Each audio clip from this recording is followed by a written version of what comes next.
adressé un courrier ou des émissaires auprès de ces deux proches du président Chiroma pour lui proposer un poste de Premier ministre. Oui, tout à fait. Alors, il y avait un ensemble de propositions de sortie de crise de leur point de vue, mais c'était un jeu de dupes de ce point de vue-là, puisque c'est ce que Anissa Ekane considère.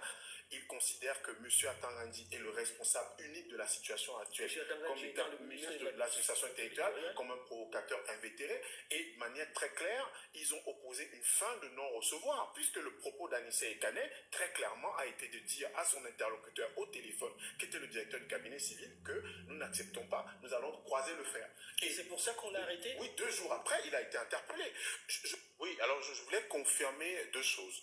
D'ailleurs, je me fais simplement en fait le relais d'une organisation à laquelle appartient Djokam Tchameni, qui a publié un communiqué il y a 2 jours, un communiqué qui faisait état effectivement des appels du directeur du cabinet civil de la présidence de la République en direction de 2 personnalités proches du ministre Chiroma, du président Chiroma, c'est-à-dire Anissa Ekane et Djokam Tchameni. Le communiqué est explicite, le communiqué est public, où effectivement ces propositions ont été faites, ont été répercutées aux candidats. Alors j'ai envie de comprendre, pour ceux qui ne connaissent pas, vous voulez dire très concrètement que le directeur de cabinet civil du président de la République a adressé un courrier ou des émissaires auprès de ces deux proches du président Chiroma pour lui proposer un poste de Premier ministre. Oui, tout à fait. Alors il y avait un ensemble de propositions de sortie de crise de leur point de vue, mais c'était un jeu de dupes de ce point de vue-là, puisque c'est ce que Anissa Ekane considère.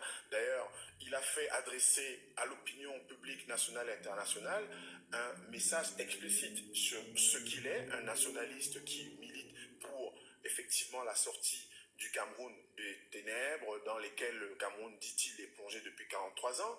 Il considère que M. Atangandi est le responsable unique de la situation actuelle, comme étant le ministre de l'administration territoriale, comme un provocateur invétéré, et de manière très claire, ils ont opposé une fin de non-recevoir, puisque le propos d'Anissa Ekane, très clairement, a été de dire à son interlocuteur au téléphone, qui était le directeur du cabinet civil, que nous n'acceptons pas, nous allons croiser le fer.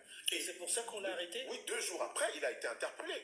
Je pense que la situation du Cameroun aujourd'hui est suffisamment grave pour qu'on sorte de cette opacité. Alors j'ai envie de comprendre, excusez-moi, je suis assez ignorant de la question, en tout cas sur cette question-là. Vous voulez dire, on lui a